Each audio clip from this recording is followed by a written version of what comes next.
Welcome to Archery Talk 101 podcast, your guide to better archery skills.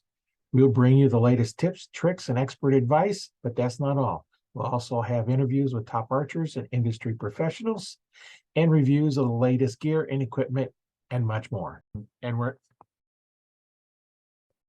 Today we have another special guest on the line. Somebody's been in archery for a little while, and we're going to find out what it's all about for him. Hi, my name is Roy Canterbury. I'm your host on Archery Talk 101, and we have Caleb Tucker on the line with us, and we're going to find out his exciting story in archery. Welcome to the show, Caleb. Thanks, Roy. Appreciate it. Yeah. Introduce yourself and tell us a little something about you.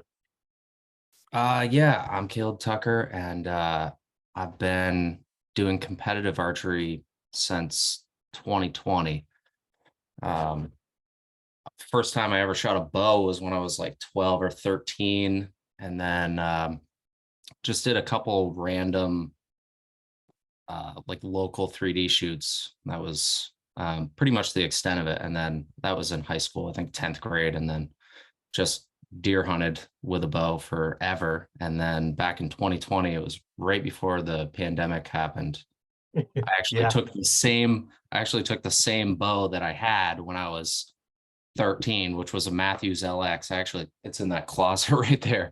And I took it to an indoor league that was like 20 minutes away, and I got pretty hooked. And I've always been competitive, and I was like, I need to get a new bow, and I need to take this a little bit more seriously. And I just started doing some indoor stuff in 2020, and then obviously that kind of got canceled because of the whole pandemic. And then 2021 I started doing some ASA 3D, some IBO 3D, and then I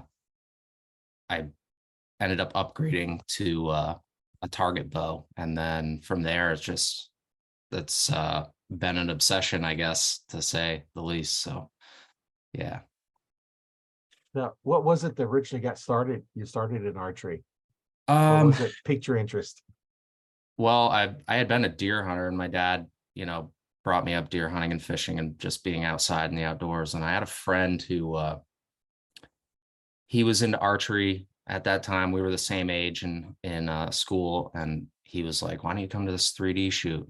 I was like, "I don't even have a bow." So I bought this really cheap PSE bow. Not saying that they're bad bows. I just at that time it was pretty cheap, and I just got I want to say I got hooked, but I got out of that whole scene, and I just hunted for 15 years. And then for whatever reason, I saw that there was an indoor league starting, and I just so competitive. I just said, I'm gonna try that. And but yeah, I originally got started because of a friend, and funny because he doesn't do it anymore and I do, which is kind of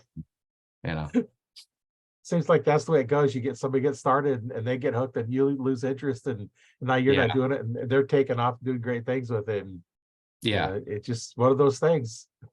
Yeah, for sure. Yeah, you'll have to get him out and challenge him. I would for sure. I don't think that he would at this point, but maybe. So yeah. But yeah. Yeah, that's kind of interesting. I always like to hear different stories, how somebody got started, and their journey, and everybody's got a different story, and it's so neat to listen to all these different stories of how somebody got started, why they got started, and what they're doing now. And you're competing in archery, and you started off and hunting, and now you're competing. And you just do indoor target? You do 3D competitions, or so I do pretty much I want to say everything, but not everything. I do ASA 3D, IBO 3D, IBO field, and then NFA, Vegas and 5-spot rounds indoors. I haven't quite done any of the 50-meter, FIDA field type stuff yet, but I want to. I just haven't. There's not a ton of it around here in New England, so But there's plenty of 3D, so that's primarily what I do. And then like right now I have no more 3D, and indoor starts up somewhere around December, excuse me, for me anyways. And I'll be getting ready for like Lancaster and whatnot. So Thanks. That's not too far away from you. yeah, it's 6.5 hours for me to get there No, from where I'm at. that's not bad. Yeah, not horrible, but the traveling that I did this year was a little crazy for all the I traveled the IBO National Triple Crown, and that was a lot. I did, Pipestem, West Virginia, Nelsonville, Ohio, Franklin, PA, and then back to West Virginia for Worlds for IBO. So that was a lot of travel. So Yeah, yeah, a lot of traveling, but it's a lot of fun. oh yeah, I love it for sure. Wouldn't do it if I wouldn't be traveling that far if I didn't, for sure. Yeah, Yeah. one of the things, you're not going to travel if you don't enjoy doing it. Yeah. Yeah. Yeah. So what's been in your hunting, what's been the most challenging hunt that you were on? Ooh. Uh well, I shoot a lot of the animals that I take are with my bow.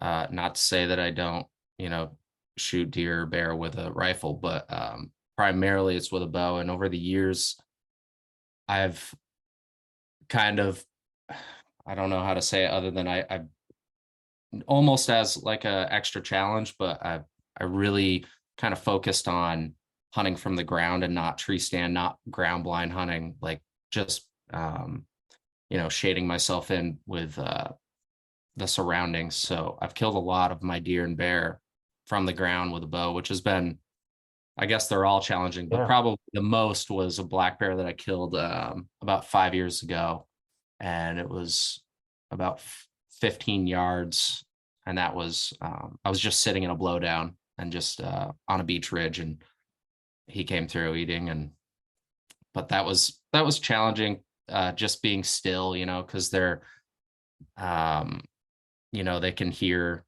so well, they can smell so well, uh, eh, with the wind, everything kind of, there's a lot of aspects to that, but that was probably my most challenging for sure. And yeah. I haven't branched out to do any like elk hunting or anything. I want to, but in time I will. Yeah, So yeah, that sounds like that would be a challenge, to be on the ground, bear yeah, hunting, and you have no protection. At least if you're in a tree, you have a little bit of chance, but on the yeah, ground, you have no chance. So I can see how that would be really challenging to, be still enough to not be noticed by the bear, and then have enough nerves to be able to be on the ground with them. And yeah.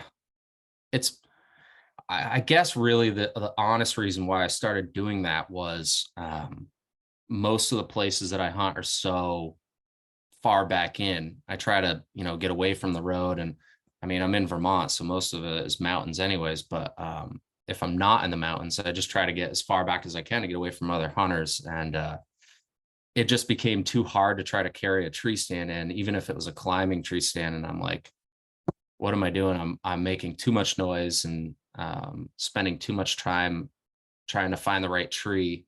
And one day I just kind of went in and I was like, I'm gonna back myself up against this blowdown and I'm going to hunt here. And that's kind of how it started. I ended up killing a few deer like that. And I'm like, this is much harder, but way easier in terms of finding the right spot to, ambush, I guess you could say. So, it's easier. In fact, you don't have to carry those big old heavy tree stands in. And yeah, yeah, if you got a climber, then you have to have that perfect tree with no branches on it. And for if you're sure. carrying a hang on, you got to carry the pegs, and those all get noise, and those are hard to put in some of your trees. And For they do sure. make Yeah. handles that makes them easier to turn in. But I used to, when I was setting up trees, I used to take a little portable drill and pre-drill the holes so I could get the pegs in. So I was Yeah. just working and working, and don't ever try and get in a locust tree. Yeah. Yeah. Those are Yeah. like trying to drill into iron. I'm sure. They Yeah. are a hard tree, and a lot of stickers all over them too. They got these little long needles on them, and Yep. Yeah, yeah, those are hard trees to get in. Those you pretty Yeah. much ladder stand till out in there. And ladder Mhm. stands, they're so heavy to carry in and big and awkward, and they're hard to set up by yourself. Yeah. So I can see hunting on the ground when you're back that far sure makes it a lot easier. It does. It just, obviously raises, more, I don't know what I want to use for a word, but concerns just in terms of like wind, and being seen by the animal. But I've been really, I don't know if you want to call it luck, but probably a little bit lucky in being successful that way. But um, you know, the less disturbance you're gonna make, the better off you're gonna be anyways. So that's why I kind Yeah. of do that. It's been it's been pretty cool and successful at it. So Well, then walking in, if you don't sound like a human walking in, yeah. sometimes you can walk right up on them. I was listening to a story, a guy that he said, he walked in, he was getting older, and so he didn't walk, real fast, and he couldn't see very well. So he'd take a few steps, stop and look and listen. A few Hmm. more steps, stop, look and listen. And when you listen to a squirrel, what do? They run and scurry and stop. Yeah. Run and Yeah. scurry and stop. Yeah. So you're not even taking a human with that cadence going in, step, step, step, step, and I've done some of the spot and stock, and I one time I seen this deer laying down right next to this road is on the farmer's land, so it's just a road for him driving the tractors. And I was like, Mhm. oh, that's cool. So I want to see how close I could get to it. So I took off my boots. I just got my socks on because boots make too much noise. And I Absolutely. walked up quietly. Then I got down. I'm crawling, and then I get a belly crawling, and I got my compound with me, and I get there's a little bitty brush that sticks up about a foot or two, and I'm behind it, and the deer is like 5 feet away from me. Hmm. Then I was like, what do I do now? Yeah. I can't sit up and draw. Right. Right. I need a crossbow to shoot it. It's like, Mhm.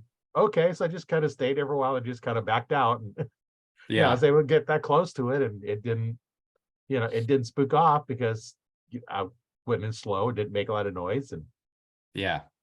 I'd have probably done a little differently now, but but I that was I interesting. Yeah, for sure. I I got busted one time by a duck. Well, it's a spot that I've killed actually a ton of deer and bear, but where I went in and I sat, I was sitting behind these two big oak trees, and there was like a, kind of the Y in between. So I was like, oh, this is perfect. And there's runways coming in. There was no wind. So I was like, this should work pretty good. And I heard the deer coming in, and I'm like, okay, perfect. Here we go. The deer came out in front of me and it walked. I saw it coming. I was like, okay, that's a buck.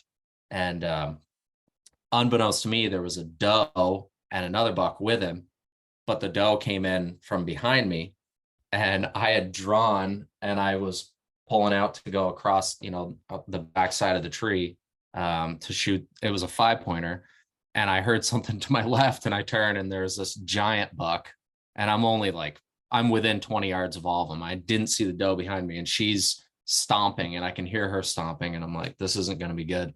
And I was No. at full draw for it was the longest I've ever been at full draw, and it I wanted to let down, but I was like, if I let down, I'm smoked anyways. And when I saw the other buck out of the corner of my eye, I was not interested in the 5-pointer anymore. Right.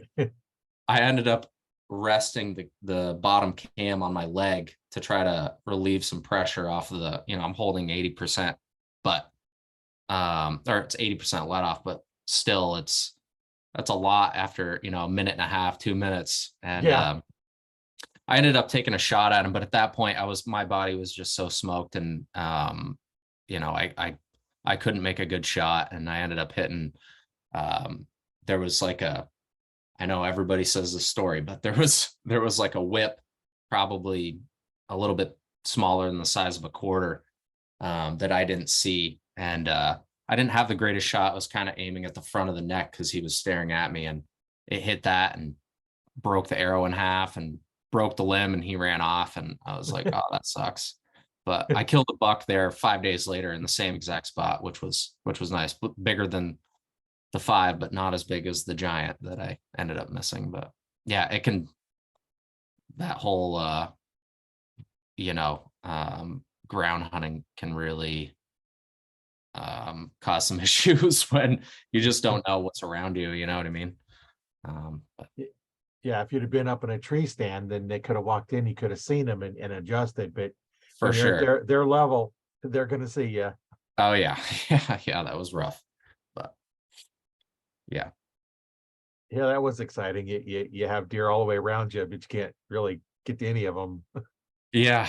Yeah, it's happened a lot, really, but I say a lot, but probably like, you know, a half a dozen to a dozen times over the years, but it's enough to know all the stories about them anyways, and enough to go, why do I do this? And then I continually do it every year. I go back out and I do the same thing, and but it works. So I try not to, don't, you know, if it works, don't fix it. But Right. Yeah, it sounds like you have a good spot there. yeah, And you're still seeing deer. Yeah, me, I'd keep going back and yeah, until you know the deer aren't coming there anymore, then find another spot. But yeah. I think I've killed 9. I think I've killed 9 whitetail and 1 bear in that one spot within, you know, within reason, within a 100 yards to a couple hundred yards, just in that one spot, sitting on the ground for the most part. I think I've killed 2 out of a tree stand in there.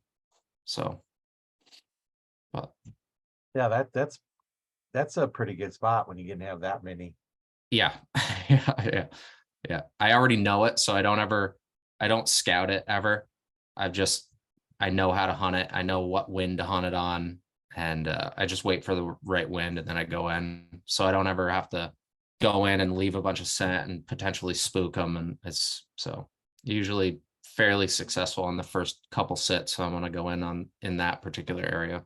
So Yeah, when you learn an area, then you don't have to do a lot of scouting in it until you learn the area. And when they're coming through, you put some time in to figure it out. And that's what's nice about some of the trail cameras. If you're on private property, you don't have to worry as much about them walking off. But yeah, you can do a lot of scouting instead of taking, weeks and months to figure out, hey, they're not coming through this time of day, or yeah, they're only coming through at night.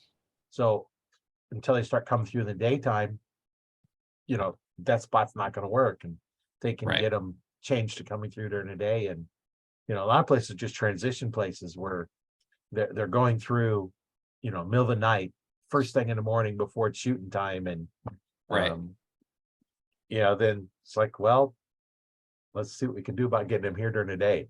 Yeah. That's the you nice know part about the trail cameras. It does help you determine when they're coming through. Because you could be sitting on a really well beaten path that they have and never see a deer because they're only using it at certain times and you're never there during those times. So yeah, one spot had cameras out last year. They were coming through 9, 10, 2, mhm. 3 o'clock in the morning. And there's one spot that's coming through, like a half hour before sunrise, before shooting time. Yeah, So they're going through before I can even shoot them anyway. And it's yeah, like, okay, finally, in February, I caught it some during the day, both the morning and night, in one spot that, we like the spot, but there's not a lot of good places to put tree stands up. right. So that might be one of those that we just have to stand on the ground like you're doing, Yeah, because yeah, there's no place to put a tree stand. yeah. That's one spot in particular that I have. I actually went in there right before this podcast. I went in and I was checking it this morning and just literally trying to find a spot that I could put a tree stand, because it's one of those ones that you kind of have to be in there all day because of the time that they come through, which is usually between that 9 and 2 o'clock range. And Oh, you know what I mean? So I'm like, oh, this is an all day sit spot. And so, but yeah, and I did find a couple trees, but it's getting in there with the tree stand is that's the key part, because it's so far back in and it's kind of a pain, but we'll see. stick it in and leave it in until the end of the season. I have some tree stands that are in the woods that I don't ever plan on taking out because and if somebody steals them, then God bless you. But I'm not going back in for them. The only time I go in is to sit in them. So, but I haven't had them stolen yet, so I think we're okay. Yeah, they're probably far enough back that nobody wants to go back that far. They're far enough back. I've never seen anybody in there, so hopefully it stays that way because I've been good. I've been successful in that spot for sure. But yeah. Yeah, I've noticed that too. You know, if you go further back, lots of times you don't have as much pressure. And the deer, when they do have the pressure up close, they're going to venture back a little bit further. And, you know, sometimes that's what you got to go, you know, take that mile walk back in there and, Yeah. you know, the mile walk out. And, Yeah. you know, when you shoot one, you kind of, I notify where it's at. You do the 1 mile walk out, get your deer cart and walk back. And by then you track your deer and you're good. Yeah. Yep. I've never actually used the deer cart, which I probably just because of where I live, you know, in the mountains, but it's I usually just I carry a rope. If I had my pouch, I'd show you, but in my fanny pack that I because I do a lot of tracking because there's so much snow up here, but I just have this rope and then I'll end up breaking off a stick like 12, 13 inches long and I'll tie the rope, you know, and then to the middle of the stick, tie it around the antlers and then hold that behind your back and then just drag on the way out. And it's cheaper than buying that really expensive cart that I always, every time I'm dragging a deer, I'm always like, why didn't I just buy a sled, you know, a jet sled or something and leave it somewhere and then I can go and get it. But I don't know. You really find out what kind of shape you're in when you start dragging a deer or a bear. Yeah. Even Yeah. a small deer is could be a challenge. Yeah, for sure. Yeah. So you've had a lot of challenging hunts. What's been probably the most memorable hunt? Uh boy. There's been a few. I would say it'd probably have to be there's 2 bucks that are coming into my mind that I'm thinking of in particular, and then a bear hunt that I went on with my dad up in Maine. And that was fun. It was a giant bear that he ended up shooting, but and it was actually we trapped it. It wasn't, you know, legally, but so that was fun just trying to you know, locate big bear and you know, you're trying to find an area where there's a big bear that you're not going to get a little boar on, you know. That was fun, but the 2 bucks that I'm thinking of in particular, I both tracked and it was with a rifle. And just the amount of miles that I went with one of them, I picked up the track. We had just had a bunch of snow the night before. I picked up the track in the morning, like right off in the morning, and I jumped him out of his bed 20 or 30 minutes later, and I shot him on the run. Didn't make the greatest shot, but obviously when they're running. And I tracked him the rest of the day, kept bedding down, and I ended up taking a chance that a lot of deer trackers will say like don't do, but just the way I've tracked enough deer at this point and what he was doing, it just made sense for me to kind of like hopefully cut him off. And I just figured I'm going to try to cut him off. The wind is not in my favorite this spot. I feel like he's bedded over in here. And if I come up, you know, around this side, it just looked like he was bedded in this area. And I walked a couple 100 yards off where he was, you know, and I had lost blood at that point, but I could still get his track in the snow. So I just figured worst case scenario, I'd just go back and hit the track again. And when I came up over the top of this ridge, I just went really slow and I looked down and it was like in the side of this bowl. And he did exactly what he was supposed to do. He was bedded and he was looking his backtrack, but the wind wasn't right. So he just figured, because I had jumped him so many times, he was just bedded looking where I was gonna be coming, but I had actually came in from the other angle and I saw him in his bed. I was like, oh my God, this worked. Thank God. And I shot him out of his bed, and that was probably the most memorable. And just another one, I did something very similar, but uh, I hadn't shot the buck yet. I had just seen where he was headed, and I knew that he was cruising for does in this one area. And I was a few hours behind just from the snow in his track. I knew.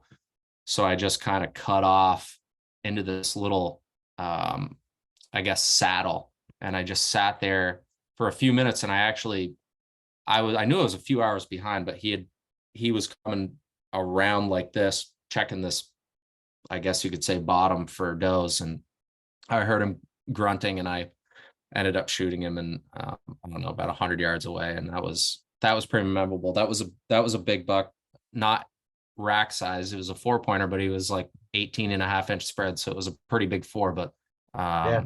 he was just shy of 190 pounds. That was just one of those times where you put in a ton of work into it and you're so far back in, you've been hunting hunting this deer all day, and then to finally make it pay off is like, well, those two were for sure probably my most memorable. But Yeah, that would be something to be able to, outsmart it like that. It's like you bumped him a few times, and yeah, you saw kind of go around and look, and he come back. It's like, yeah, he's expecting you to show up behind him, where he was, and you yeah, didn't show up there. yeah. It's just, I've seen that so many times where when I'm tracking, and I've always wanted to try this with a bow, but and there's times where I feel like I could have gotten it done, but most of the time I'm like, nah, you really need a rifle to do this. But there's been so many times where I jump a buck and I'm still on his track, and then I ended up jumping him again, but I never saw him jump. And you could see where he had stopped behind like a little blowdown or a couple, like a little spruce tree or something like that. And he would turn, you could see where he turned, and he would look and wait for me to see me. And then once he saw me, he would turn and then bust.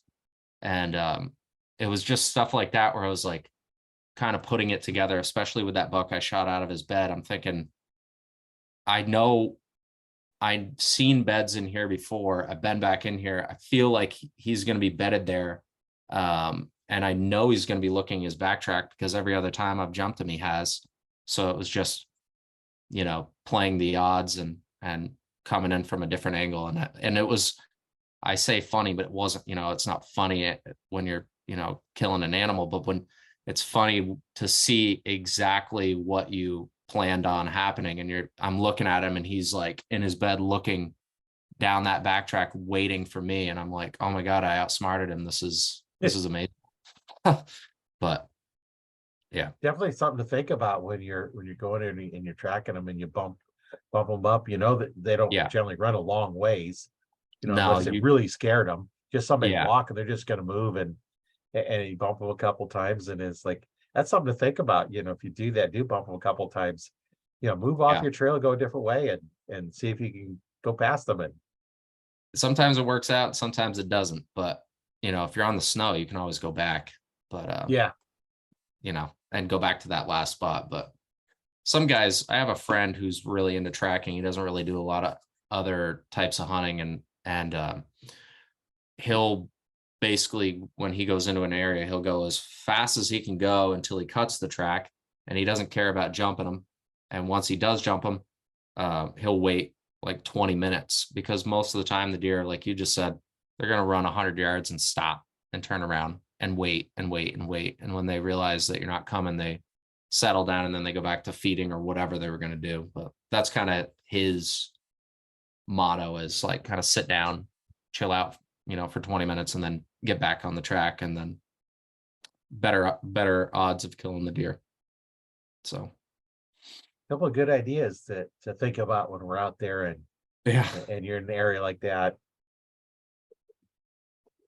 Mm-hmm. Yeah, it's definitely something to think about. That's what's so cool about listening all the different stories. And I learned Yeah. something from everybody I talked to, and it's like, here's what's working for you, and that's cool. And they can learn different things and think about things, and Yeah, That's the thing that's really cool about, talking this stuff is, we get to learn. absolutely. Yep. I feel like every 3D archery tournament I went to this year, especially the national events, I would end up talking to somebody about hunting, and they would be from Iowa or Illinois, Ohio, and their form of their way of hunting is so much different than mine. And then, you're always learning something from somebody, which Yeah, is nice to just kind of put into your bag, of tricks. So we have forest areas, but we have a lot of areas that just crops, and then you might have, the two areas I have, there's the farmland, and then surrounding the property line is the row of trees. So you're not going to hold them in the spots that I'm hunting. Then there's other spots that have just all kinds of trees. It's yeah, like perfectly to hold deer, and depends which spot you have, and so we had to figure out you got to figure out how we can get them coming out, a little more during the day, because yep. they're basically nocturnal, because it's a pass through area. So Hmm. maybe we have to get a feeder out and feed them only during the day, during the off season, and Yeah, so get used yeah, to coming into the daytime. But then you got to pull the feeder so much before hunting season, because you right. can't have it out there during when you're hunting. Oh, And so you can feed, but you can't bait per se. right, Yeah, right. You can't hunt over a feeder or within so many yards of it. I forget what it is now, 100 yards or 200 yards, yeah, something like that. But it's salt blocks are always good, but they're there all the time. right. I know, The like, mineral blocks are all the time. yeah, I know Vermont, we're not allowed to do baiting or any of that stuff, but we can do food plots, which, and I'm sure, a fish and wildlife biologist would be able to explain this to me, but it never, I never understood why you can have a food plot with corn or soybean or whatever, and it is food, but you can't put, let's just use corn as an example. It's like, okay, I'm going to have this sweet corn patch and I'm going to use it for deer, but you can't put corn in the same exact spot, from like a bag or shelled corn or whatever. Just never made a ton of sense to me. It's the same exact thing, but oh well, they know more than I do. So And it could just be too that the people making the rules aren't hunters or wildlife biologists, they're politicians, and they yeah, I'm they sure they think that's it's not fair. I'm like, yeah, well, yeah, I'm sure that's probably comes into play often, I would assume. But and one of the things they were concerned about, when you had a lot of blue tongue and stuff going around, is a feeder goes off, and all the deer come in at one time. right, Because they'll learn the time it comes up, or they'll hear it go off, and so now they're all coming in, and more chance to spreading it. Where if it's there all the time, now then they just come in whatever their schedule is. right. And so I can see, through a feeder and something like that. But we just, whatever the laws are, each state has their own. Yeah, they do for sure. Yeah. Yeah, each state has their own, and probably rightfully so, because out here, we have a lot of open land. You have a lot of forested land, and Yeah. not as much cropland. And here out in Nebraska and Iowa, um, we have a lot of crops. Corn, soybeans is generally the two crops that most of them are growing around here. And Mhm. Yeah, the further you get west in the state, closer to the lake, um, it's fairly flat, and there is quite a few big dairy farms there where there's a lot of corn and whatnot. But where I'm at, I'm butted up against the mountain, and I mean, there is cornfields around here. There's farms all over the state, but it's yeah. not like out in the Midwest where it's just all you can see is so Yeah, yeah, most of our treat areas are along the rivers. If you get out in the plains, there's just nothing but crops out there. And mhm. get away from the Omaha, Lincoln area, and there's some spots where there's a lot of good trees around some rivers and lakes and stuff. But yeah, it's there's a lot of open farmland. Mhm. And that's a little different. And then when you get out in muleys, they're completely different. Yeah, I'm sure. Yeah, the whitetail, they pattern. You can sit one place, they're going to run a certain pattern. And muleys, they just roam all over. There's no specific place that they go. They're just a roamer. Yeah. Yeah. They just roam around, and you're pretty much there. You have to, look for them and find them and then try and stalk them. And, it's not Spot. like it's not like you can sit and wait for them to come to you like you do the whitetails. Right. Right. Yeah.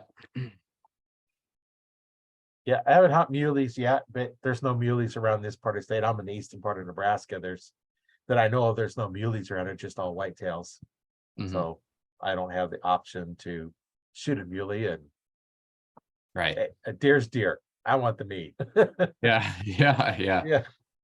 I don't care whether I shoot a doe or a buck, Right. I don't pass up a doe because I want a buck. Back when Nebraska, we only had 2 tags. That was it. You could not get any more than 2 tags. And I didn't do the rifle. I did mostly did archery. So I'd buy 2 archery tags, and the first year that give me a shot, I'd take it. Yeah. Doe, fine, buck, fine.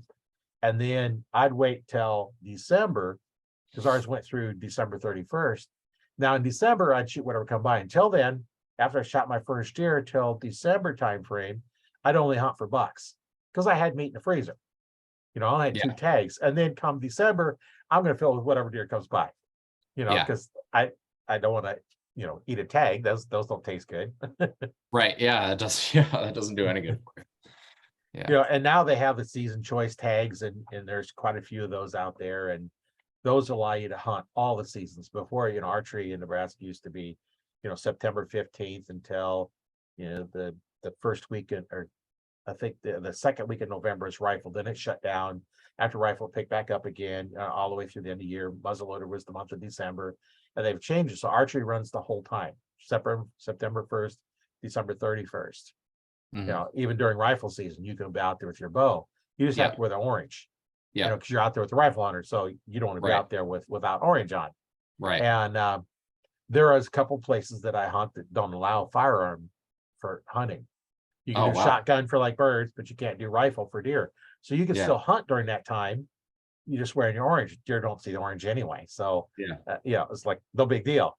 Yeah. And now then you have those season choice tags, which is good for archery and archer season, rifle and rifle season, muzzleloader and muzzleloader season. And it runs the whole. It's kind of weird. In month of December is the muzzleloader season. hmm They have to wear orange when they're out there, but I'm out there with my bow. I don't have to wear orange. Interesting. Huh. Uh, That doesn't fortunately, make where any. I hunt, if they're muzzleloading, it'd be me muzzleloading, because we're the only ones on the 2 private properties that we have. So there's Mhm. nobody else out there. But still, that seemed kind of strange how during the December, the muzzleloaders are out there, have to wear orange, but us bow hunters don't. But we're Yeah. generally up in a tree. So I can see that, but Yeah. that's I might have to ask them why they have that. Yeah. That's an interesting law, actually, the more to think about it. I remember one time they had a special rifle season during December, and Hmm. I'm out there, bow hunting, and all of a sudden I'm seeing these cars driving by, because where we was at, there's a road there. And like, these are deer hunters driving around, because they're driving around spotting for when they're going to shoot the deer. Right. And I'm out there without orange on. It's like, oh, okay. So I started taking orange vest and hanging it in a tree, so at least they can see the orange Yeah. vest, Yeah. Exactly. know that there was Yeah. somebody down there. So you do a lot of target shooting. Yeah. Tell some stories about, some of the, the challenging, exciting, or some of your 3D shoots that you've been on. Yeah. I mean, I've traveled. I don't know. I'm just trying to think. I did so many. I've done so many over the past few years, but I guess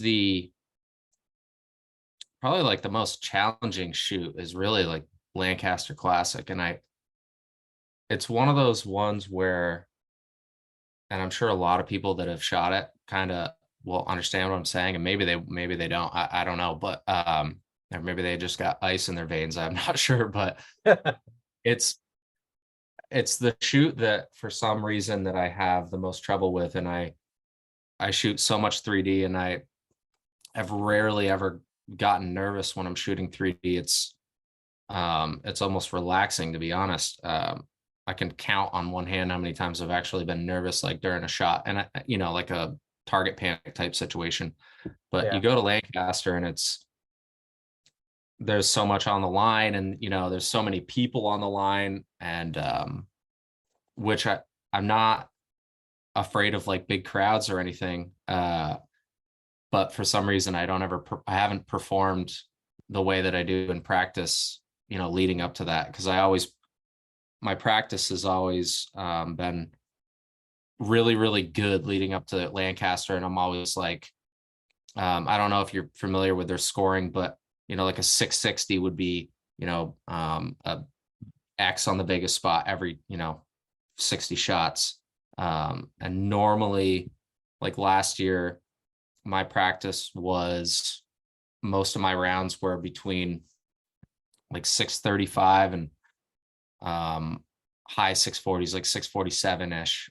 So good enough to qualify anyways. And then I get out there and I'm not, and it's not like I'm having, target panic, but I'm just not performing. And I've learned over the past 2 years that, and one of my friends actually told me this.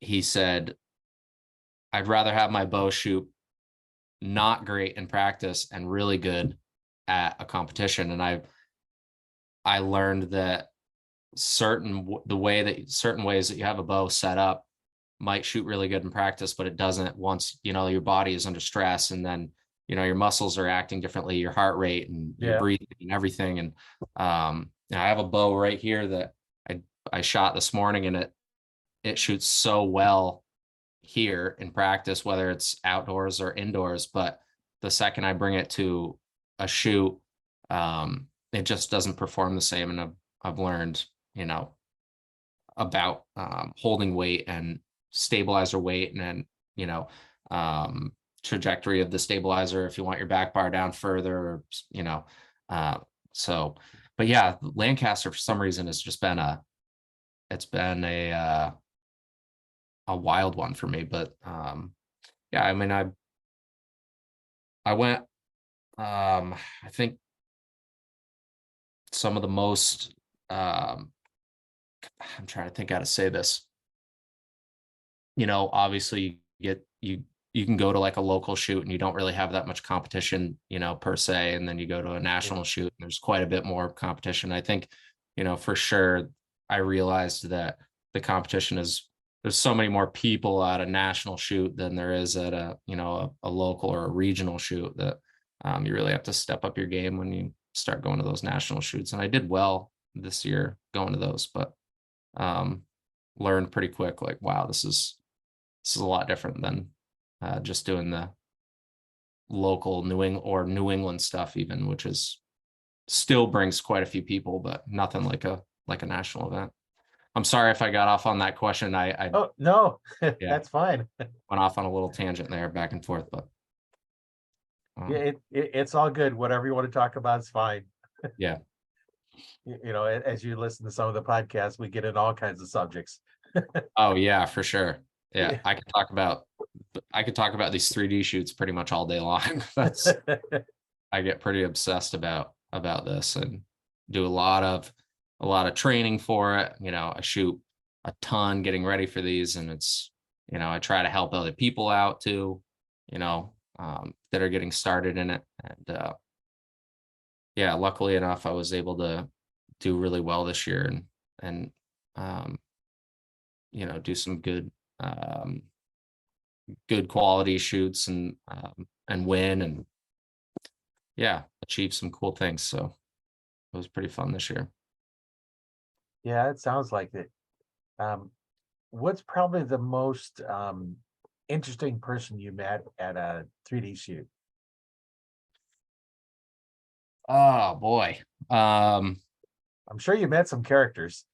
I've met some characters for sure. Yes. I could go a lot of different ways with this. um, yeah, I mean, I've met some I met a lot of really good people, and I personally, when I get into a group, I enjoy talking. I enjoy trying to get along with everybody. I don't want to, talk your ear off the whole time, but I want to make it fun. I'm not there to, I'm there to compete and beat you, but I'm not there to not, to hate on you or, rule push everything on you and, whatever.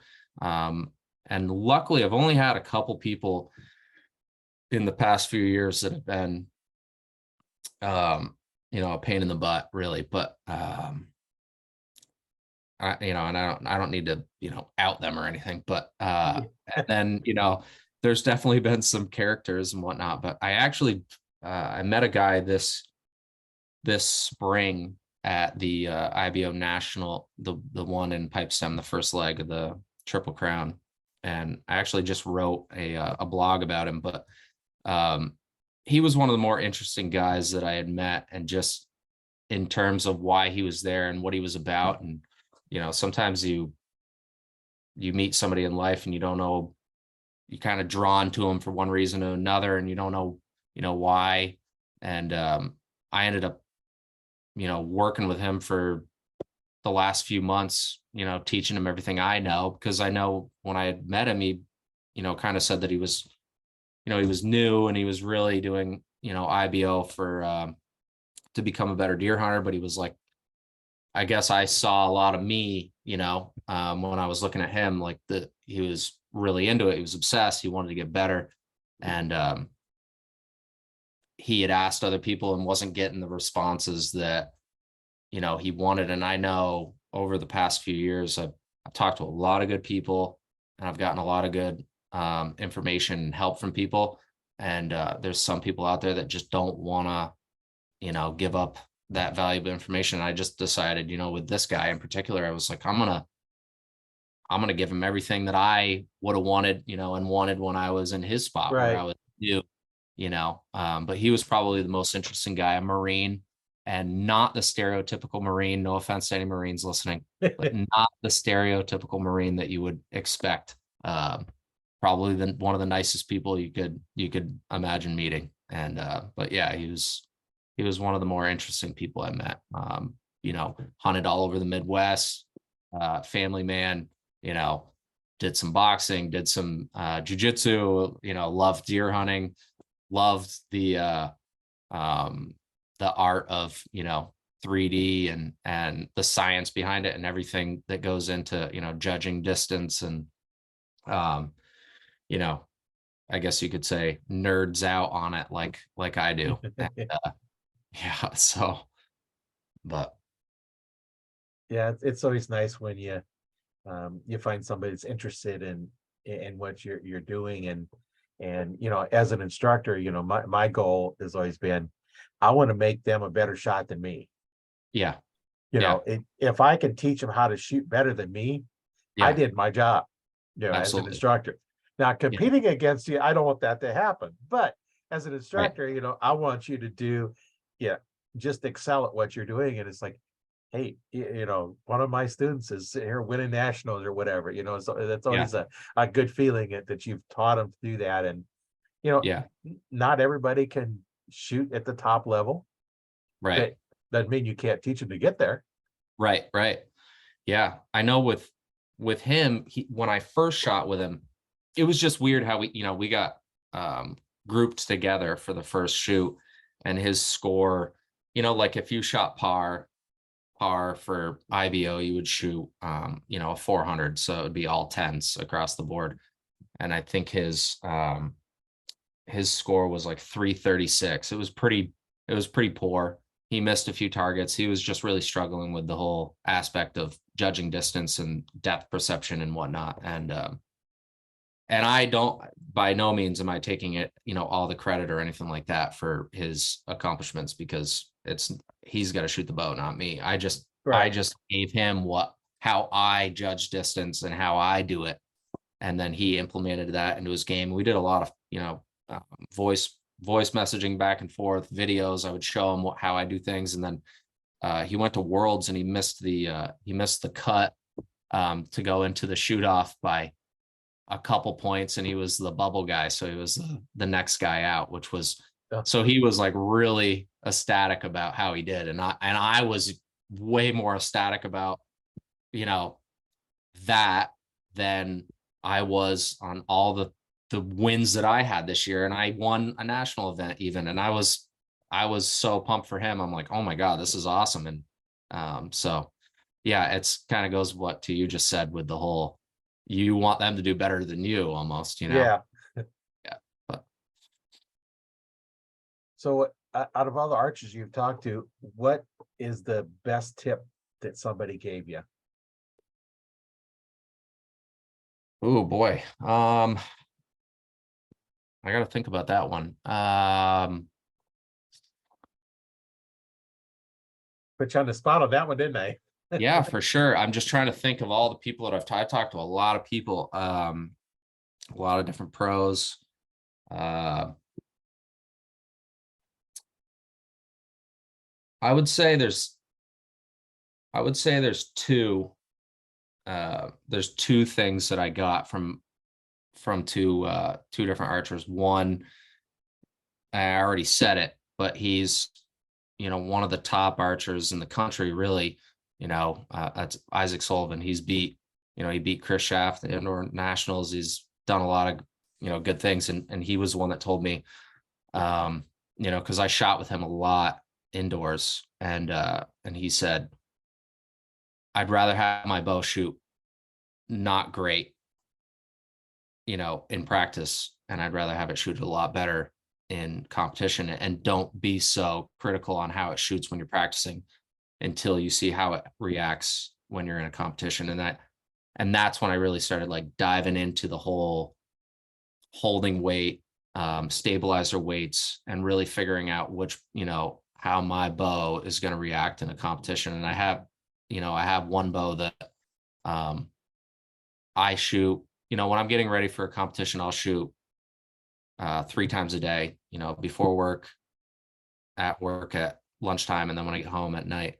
And I don't have a lot of hair, but I will be wanting to pull my hair out with the way that it shoots when I'm practicing. I'm like, I can't hit what I'm aiming at. And I get so critical on missing, an inch this way or an inch that way, out, I'm shooting 45 yards, 50 yards. And I'm like, why is it? And then I go to a competition and it's just shoots lights out for me. And I'm like, this is what he's talking about. It's just not putting so much emphasis into the way it shoots when you're in practice, just the way your body reacts. And then the other tip was from a guy. I'll try to say his last name, but I probably won't get it, and he'll probably, bust my chops for it. But Rob Lelasher said, if you want to know how your body's going to react when you shoot, in a competition, run up a hill and have your bow with you. And when you get to the top of the hill, make a shot with your heart pounding like that. And I was like, okay. So I actually will, a lot of times I'll work out, and then after my workout, I'll go out and I'll shoot, 30 to 60 arrows, just to try to, emulate that whole competitive nature where your body's just reacting differently. So I don't know if those are so much tips as they are just statements, but those are the only two things I can think of at this time. So Well, there's always, little tricks that you learn from somebody else that's has had that problem, or like that. That's two stories, the two instances you talked about. mhm. There's always something to it, because your body is tense differently. Your Yeah. bow's going to react differently. It's just like, when I'm talking about, how to grip your bow. Well, Mhm. you don't actually grip the bow, you put it in your hand. And Right. those that like to hang on to it, you can't consistently hang on to it. I've seen people, their hand is turning white. They're gripping it Yeah. so tight. It's Yeah. like, what are you doing? Are you trying to strangle it or what? Yeah. Let go of it. Yeah. And Yeah. if you don't put it in the right part of your hand, or if you're putting pressure in the wrong spot, that acts all Right. differently. And when you're tense, you're gonna be more tensed up. You're not gonna be able to relax. And Right. that's always the hard part of getting up there and learning how to relax. Like Yeah. you said, work out, get that heart rate up, and then try and relax, like was it the guys that go the skiing and shooting the guns. Yeah. Um, Yeah. I can't what is think of it? what that's called, but Biathlon or biathlon. Yeah. yeah. I Yeah. was thinking triathlon. It's like, no, that's 3 events. This is 2 events. Yeah. So yeah, they're going skiing, and now they got to be very precise. So they got to drop that heart rate quick. Yeah. And that's something that we might need to look at too, is get some kind of a heart rate monitor on you, and then do you work out, walk into it, and then just monitor how long it gets back to what your normal heart rate is. Right. And Right. if you're stressed, if you're in a competition, just check your heart rate and say, okay, I'm up, I got to relax, and then just learn a Yeah. process to relax in the heart rate. And that might help, might not. It's just Yeah. something that we got to work out it. And Yeah. at those big events, there's a lot of stuff going on. And For sure. maybe the thing is you shoot targets, your 5 spot or your single spot, you have the white ring, and that's how big their target is, because you got a steel plate around it. Yeah. So now Yeah. you have to hit inside that steel plate, you wreck an arrow. Right. Well, make a little smaller one, Yeah. or move back further. And now Right. you got to be now next thing you know, you're at 40 yards shooting a 2-inch circle, Yeah. and you have to hit that. That brings up some stress, because every time you shoot, Absolutely. you're wrecking, easily a $10 arrow, because like you're probably shooting, your competition grade arrows. That's Yeah. all I shoot, is the competition ones, the 1000 straight and the carbons. Yeah. And they're not cheap. No, You I get a think $10 arrow, you're going to lose if you miss. So that'll put extra pressure on you. And I've talked absolutely. to some people that, they'll have the kids make all the noise you want to do, just whatever you want to do. Just have fun back there. Just don't run into me while I'm shooting. Right. But Right. go back up there and you make all kinds of noise. So you tune out all that other noise, and Yeah. you can get good at tuning out the background noise and just focus on what you're doing. And big event, it's probably more important, because there's more people going on, more noise. One thing you could do in practice is just have something that makes noise in the Yeah. background. Not really music, but because that could, because that could get you. Yeah, okay, you got to ignore the Yeah. music. Put something that you want to kind of move to, and it's like, okay, I got to ignore that, and Yeah. or just have Exactly. just background noise, all kinds of just random noise going on in the background, and Hmm. get to where you can tune it out. And that's something you could do to try to alleviate some of that tension in the big events. And just kind of focus on, you're in your own world, you got your lane, you're aware of the Right. other ones, you're aware of the people on your right and your people on your left, or Right. the person on your right, person on the left. In the small event, you might be aware of 2 or 3 people on each side. And when you get up there, just focus. So you just got those 2 people on each side of you, or 1 person each side of that is there, that you're aware of. And maybe that's something that somebody could try. Yeah. For If our sure. listeners try something like that and it works, hey, let me know.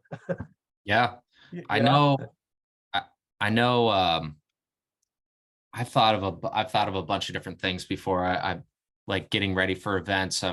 I thought of like inviting a friend over and being like, hey, let's put $20 or $40 down, because then that kind of raises the want inside of you, Right. to put you in that state of mind where this is more like what it's actually going to be like when you're in that spot. Right. But yeah, I don't know. I know a pro archer told me um, you can't ever really, it's always going to be there.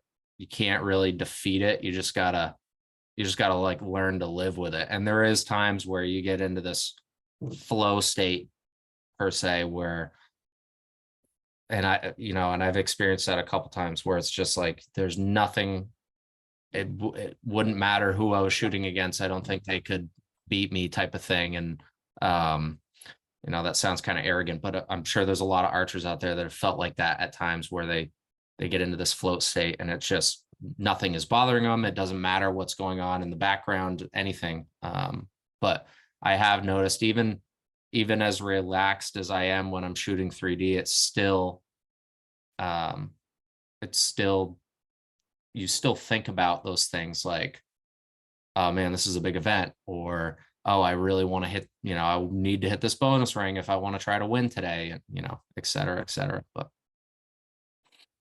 Yeah, that's one of the things I've talked to some other archers where the mental game is what's going to mess you up. That you can't think about the next shot because you haven't done it. You can't think about the last shot because it's already done, can't change it. And the yeah, hard part is keeping that mental aspect to where this is the only shot that counts. I for don't care what sure. I did before it, and I don't want to know what my score is. Yeah, I don't care what the score is yeah, because it doesn't make any difference. yeah, You know, like Kenny Rogers' song, about counting your winnings when the gambling's done. yeah, You yeah. know, it doesn't matter what you have at the time. It No, just matters what you're doing at that particular shot. The only thing that exists is that one shot. There's nothing before and after. That's the hard part is it's like, oh, I messed that last one up. It's like, okay, now I'm thinking I messed that one up. So what are you yeah, thinking? You messed that one up. So what do? You're gonna right, mess that one up, right, you know? exactly. Yep, you couldn't have So said it any better. It's like Cam Hanes says, nobody cares, and nobody cares but you, and that's probably the biggest piece of advice you could give somebody thinking about the mental side of it, because nobody does care but you, literally. I'm the only one that cares how I'm doing. It's not like one of the 3,000 other archers at the shoot cares how I'm doing, really, at the end of the day. yeah, So it's realizing that you're the only one that you're competing against, and that's it. So right. And you can think, to help you in that thought, it's like, do I care how they're doing? right, I don't care how they're shooting. right, It really doesn't matter. If it's a friend of yours, you kind of care for your friend, but do you really right, care how well they do or how bad they do? Because you right. can't control it, only them. Yeah, So look at what you're doing and focus on that one shot. yeah, You for know, sure. it's like pulling a leg on a deer. You only get one shot. Yeah, You make a good one or you don't. yeah, It's one of that's those true. digital things. It's either good or it's not. Yep, And and then when you come the up, next one. and one of the mental games that you can play on there is when you start your shot process, however your shot press goes, everybody has their own way of doing it. Yeah, And before you draw back, you focus on the center of that X-ring, that little dot in there. Now, hmm, me, I can't see it, but yeah, I don't see it that well. But you focus on where you want that arrow to go the whole time. You're focused on only on that arrow. You draw back, you go through your process. You're still focusing on the arrow. You start your shot press. You're focusing on arrow. The only thing you're doing is you're visualizing and focus on that arrow hitting that spot. And what's it going to do? Because you're focused on it hitting that spot, it's going to gotta hit go to that that spot. spot. Yeah, Yeah. Where if you think about, hey, that last one, I missed that last one. yeah, I don't want to miss this one. So what did you just say? I'm going to miss this one because your mind sees, I don't want to miss this one. What did your mind right, hear? Miss this one. So right. what's it going to do? Miss this one. Yeah, it's like law of So attraction. Yeah, yeah, yeah, law of attractions. Yeah, yeah, it's what you're thinking about. It's what you're going to get. And I was, I'll tell you sometimes like, okay, don't think about the American flag. yeah, and Don't you're think gonna think about the about it. American flag. Yeah, Don't think about the American. What do you think? What's in your mind? The American right, flag. I told you, exactly. don't think about it, and you're Yeah, thinking about it. right, So, same thing, look at it. It's okay. Arrows dead center in the X ring, dead center in the X ring, arrows dead center in the X ring, arrows dead center in the X ring. You're thinking this all the way through. You're focused on the arrows dead center in the X ring, and then you shoot. So, what did you train your mind to do? Hit the dead center of the X ring. absolutely. Yep. And that's a big game. And I actually had a psychologist on. We talked about, that kind of, Hmm. concept in here. And I know a while back I interviewed a young lady that was just killing it, and her attitude was just perfect in that. And we'll see her in the Olympics. I think Yeah. she was 14 or something. Hmm. um I think she's in the group too, so you may watch this, I don't know. But Yeah, there's I've talked to so many different people that, a lot of that mind game comes up. for And sure. you can mess with somebody else's mind just by what you're saying to them. You know, Absolutely. oh, That's this the target thing. this target is hard. Nobody's going to be able to hit this one. What you put in their mind, this target is hard. Nobody's Yeah, going to hit this one. But yeah, what you put in your mind, this target is hard. Nobody's going to hit one. exactly. Yeah, yeah, So you're going to sabotage yourself as well as somebody else. So you're better off just thinking, okay, I'm going to do this. Don't even worry about what they're doing. yeah, Their mind game is going to mess with them. However they do it. And you just focus on you just concentrating as you judge the yardage. You say, okay, this is the yardage. This is what I'm going to do. I'm going to put the arrow right here. Before you can get your time up, you come up and now you've already prepared for that arrow hitting there. You go there and you draw back. And now what's in your mind? Hitting where you want it to go. right. And that's one of the things that I do, when I'm, I found out somebody is shoots a bow and I say use a wrist strap and it's a quit pulling the trigger. Well, how you know I'm doing that? I've been teaching for many years.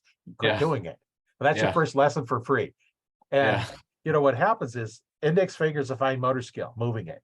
And that's yeah, why you can move them kind of, but have one up. I can't do it and talk at the same time. You have one up and then one out, and then that comes in and down and up. right, I can't do it and talk. right. Because Yeah, of two fine motor skills. Aiming is a fine motor skill, and yeah, so is pulling the trigger. You yeah, can't do both. So while mm, you're thinking about pulling the trigger, because I'll tell them do that. Okay, aim at that spot. Focus on that spot only. If you break focus on it, it's going to blow up and going to kill you. yeah, Make it. This is dangerous. And now yeah, move that finger without thinking about the finger. And I can't. yeah, You know. Now those that say, yeah, I can do it just fine. My coaching them is done, yeah, because if they can't get that concept, we're done because I can't teach them anything. yeah. But then they do that because while you're thinking about pulling the trigger, what'd you stop doing? Stopped aiming, Aiming. right? Yeah, So yeah, what are you going to hit? You're not aiming. You're just pointing in some general direction. You're not going right. to hit what you want to shoot. And that was something I had. That's a concept I couldn't understand until I learned back tension release. I was like, well, how do you know where you're going? Because I grew up shooting firearms. I Yeah, spent high school in rifle team, so I'm used to finger at the tip of the trigger and the tip of your finger and gently squeezing, because I don't have to worry about the aiming part, because the rifle is my body is set so that the rifle is stable. All I got to do yeah, is gently squeeze the trigger.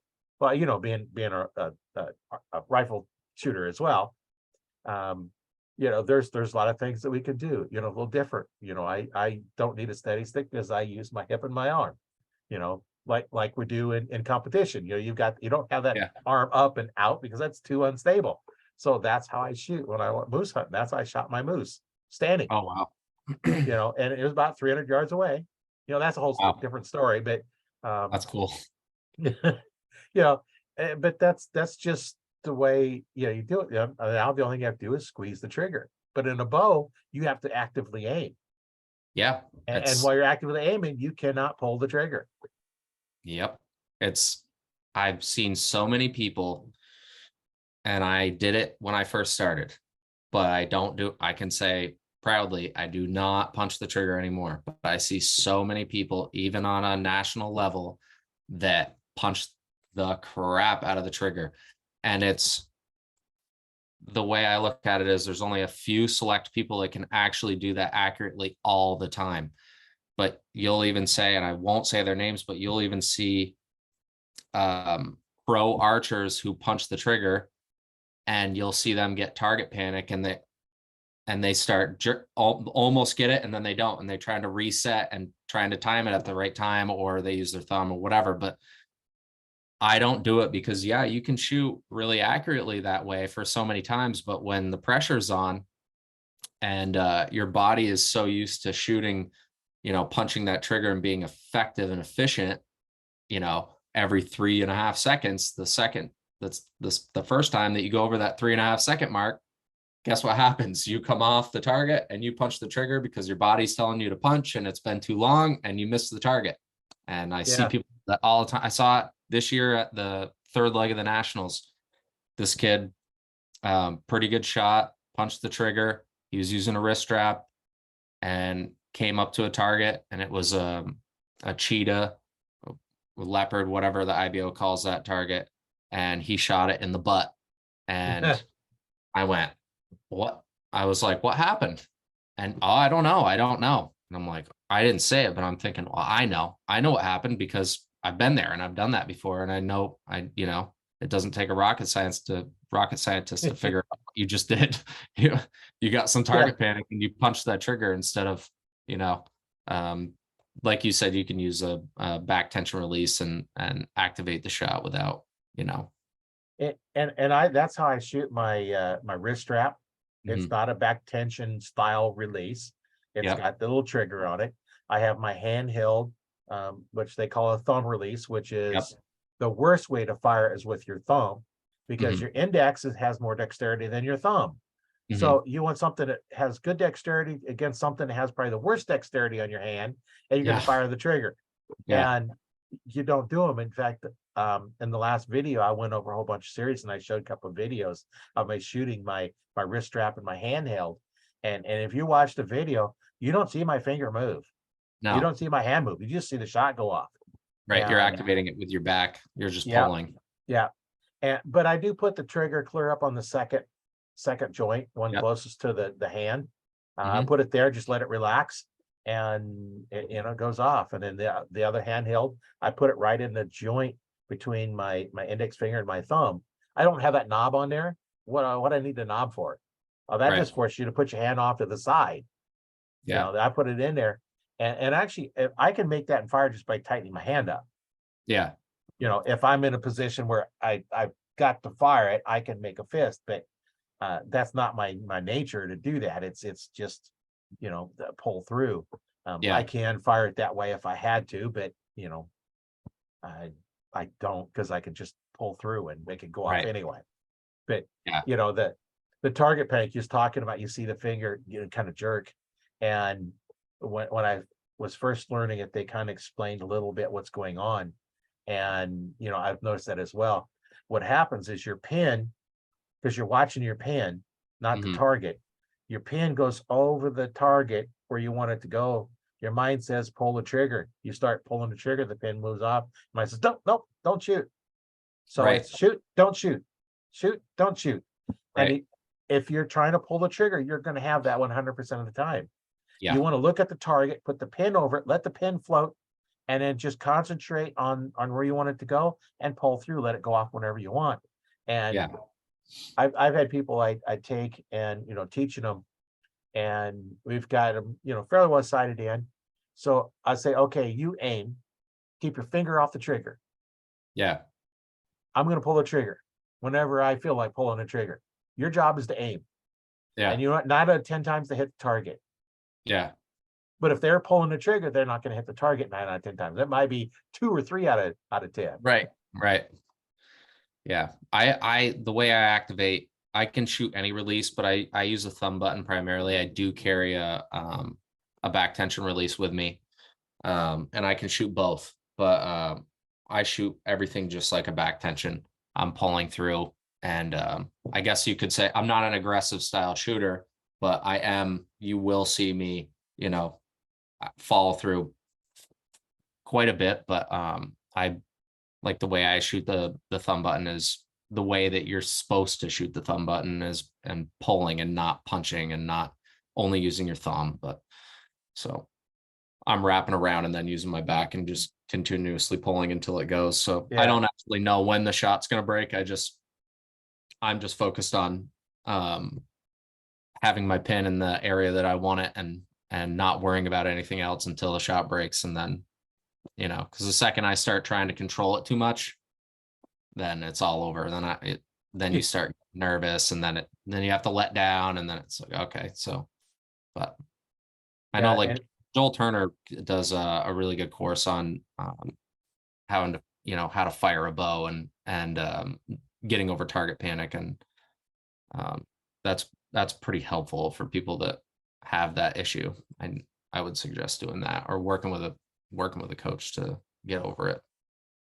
But yeah, because if you have target panic, you're trying to pull the trigger.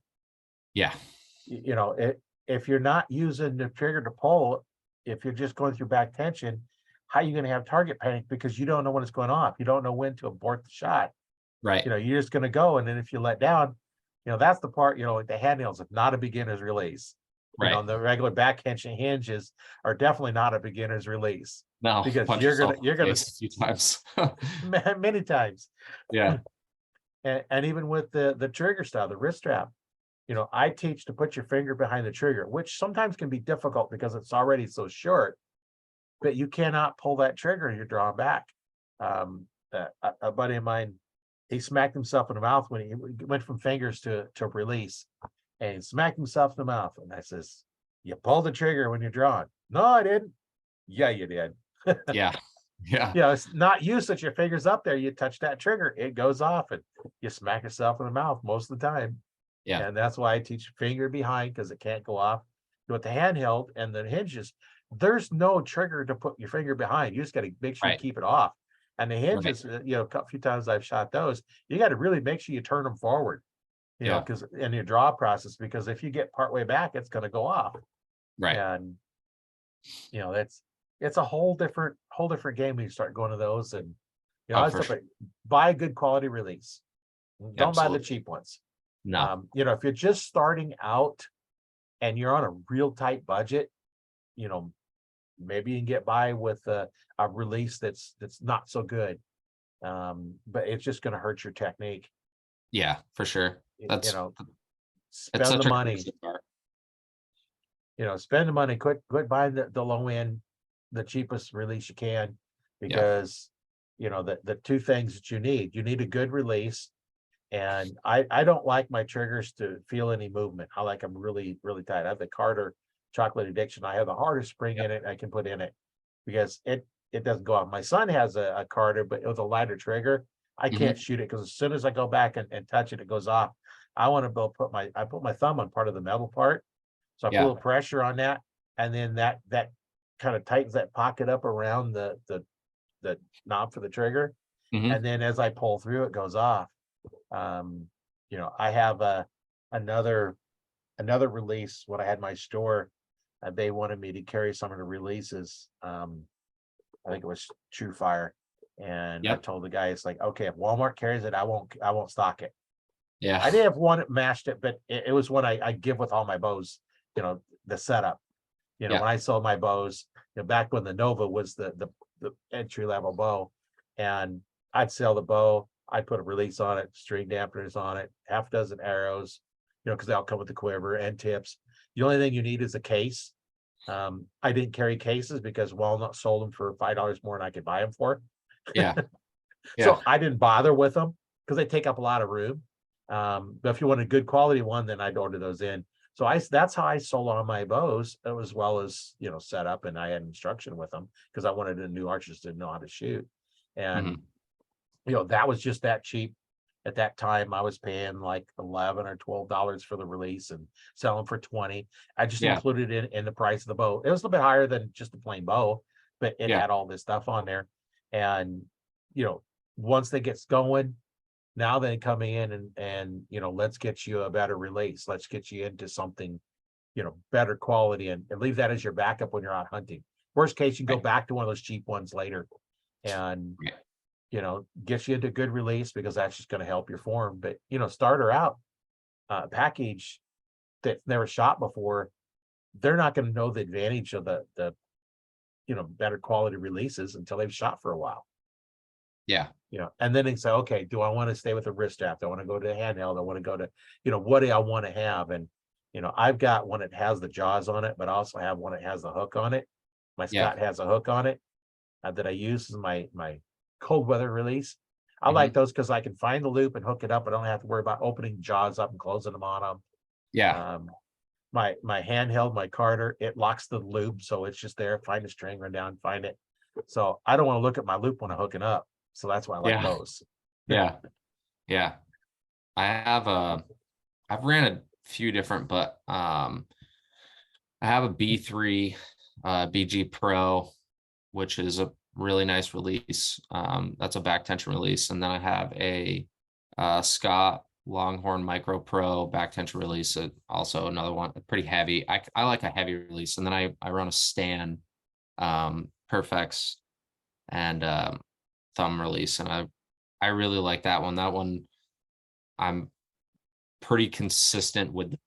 I shouldn't say pretty. I'm very consistent with the placement of my hand every time, which can be a giant accuracy killer if you're using a release and your hand isn't the same exact, position every time. It can really affect your, especially with a thumb button. If your thumb is different on the trigger, it can really affect it. So, but yeah, I don't really mess around with too many wrist strap releases anymore, but I can if I can still shoot them. I have a couple actually in my closet right there, but I just don't use them anymore.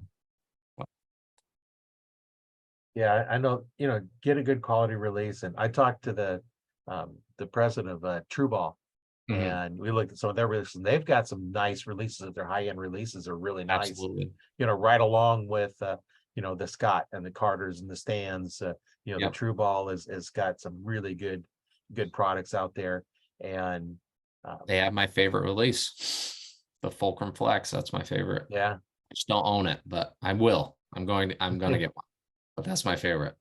So yeah, yeah. yeah. There's so many goods out there, and a lot of archers have a lot of different releases. And Mhm. if you're going in there, it's like, yeah, I don't know which release to get. Do you have some different ideas of what bring up your release and say, here's what's good about this one, here's what's bad about this one, here's how it feels, adjust it for them. And I probably wouldn't do that to one I'm going to use tomorrow in my competition. But Yeah. if you're like me, I have other ones that I would let them use. Yes. Yeah. Here, try this and see what you think. Do you like the way this one feels? And some of your shops will have what they have a little firing line in his hand. It's got a little Yep. loop on it that you can try Yep. the releases out. Not a lot of weight, but it's kind of weird. The thing kind of wants to pull back and twist up on you, Yeah. but you're just trying how the release feels. So you don't care anything else. How does that release feel in the hand? And go Right. to your different shops and try them. If they don't have one of those, then you might have to see if they'll set up a bow for you. Shoot light poundage. Start with shoot lightest they'll set the bow for. Yeah. You're not trying to see how much you can shoot. But just go up there and try them. And if the shop don't have any you can try, then you might have to find a different shop or store. Now, if you're going to Walmart, you're not going to try up there. No. That's not the place. That's not the place to get quality equipment. No. Yeah, not even your arrows. I wouldn't even buy arrows from them unless I'm going to use them for just shooting pigeons off the barn doors or something. Yeah. Something I don't care about. But yeah, it's there's all kinds of things you can deal with straightness, and your arrows and release. There's so many Mhm. things you can adjust. And if you're not sure why you want to have those 1000s, those competition grade arrows, just talk to anybody that shot the lower quality ones, and you'll see the groups get tighter and tighter, as you go on. And I've done that too. I had a friend of mine, he was shooting, I think at the Beemans or something, and they were like a 3000s. And he was the same draw length that I was, so he could shoot my arrows. And I said, here, shoot some of these. It was amazing how much tighter his group was shooting my arrows. Yeah. Yeah. Well, one, they were PSE arrows fetched with feathers, but they were 1000 straightness instead of 3. Yeah. Yeah. It And makes a big it makes a difference. difference. Yeah, Yeah. it does make a big difference. And but you know what? What's your budget say? Yeah. That's something to consider too. I know when I'm building my arrows, oh, I have some over there, but when I'm building my arrows and they're 1000 straightness, I'll roll them on both ends to see if there's any wobble. And if there is, then I'll cut off. Sometimes my arrows actually, the label won't be in the same spot on each arrow because I'm cutting off on one end or the other Right. to adjust. But yeah, I mean, straight arrow is crucial, especially in the back end of it. So Yeah, it's so important on that. And then there's also in them, there's always a seam someplace. yeah, Some people try and find that seam, and then when they fletch them so that it's always down or up or wherever it's at, yeah, and or maybe put your cock feather right on that seam. Yeah. they go through all that. I don't, because at hunting distance at 20 yards, it doesn't make any difference.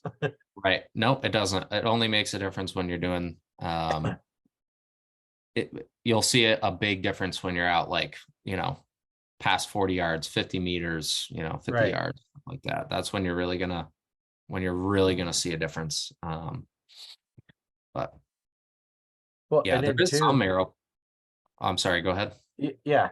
And then two, there's a difference between, whether you're using veins or feathers and what type of veins, and, how big your feathers are is how it Yep, acts at the longer ranges. for sure. There's some arrow companies that have like Victory, they're spine aligned, so they actually have a digital line on the actual shaft that shows you where to fletch, with your cock feather, whatnot, which is pretty helpful. I know I've used Victories, and that's definitely helpful, so you don't have to like knock tune to find out where your tear is in the paper, Yeah. when on each, keep turning your knock and find out which way it shoots the best. That can be a pain in the butt, but Yeah. Yeah. There's a lot of good things that some of these new arrow manufacturers are doing. And, for but, sure. I'll be shooting my PSE arrows for the rest of my life. Yeah. I had, well, when I had the store, and I was closing the store, I sold off all the fishing stuff, but all the Hmm. archery stuff, all the arrows. I kept all the Comp Pro 300s, which is what I shoot. I kept all those. Like, okay, I'm not gonna sell those off. I want them, so I have plenty. I'm not gonna, go through enough of them to do that. Yeah. And I did sell off all the rest of them, or most all the rest of them. So, um, you know, I'm not gonna be switching arrow manufacturers unless somebody's like, here, we want you to try these, send me Right. something to try. But other than that, and I'm not asking, manufacturers to send me anything to try out or anything. And, if they do, fine. If not, yeah, that's not what I'm doing this for. So, Right. I just shoot what I like to shoot. And they're a tough shaft. The ones I had, one time when I was at my store, I brought a broadhead target in, getting ready for hunting season. And after working all day, I probably shouldn't have been shooting, but I had my target down there, and I shot and I missed, and I stuck my broadhead in the concrete block wall. Oh boy. I still use that broadhead. Oh wow. It was a muzzy. It stuck, Yep. the broadhead was stuck in the concrete block wall, and the arrow was laying down, and the insert was cracked in half, and the shaft was broke back about an inch Yep. after adding stuck in a concrete block wall. Wow. And I cut, back past that, and my kid was using it, because there he was, like 5, 7 years old, and you know, Yeah. not shooting any high poundage. So I just cut him back past the bad spot. There you go, another arrow for you to shoot. Yeah. Yeah. Yep.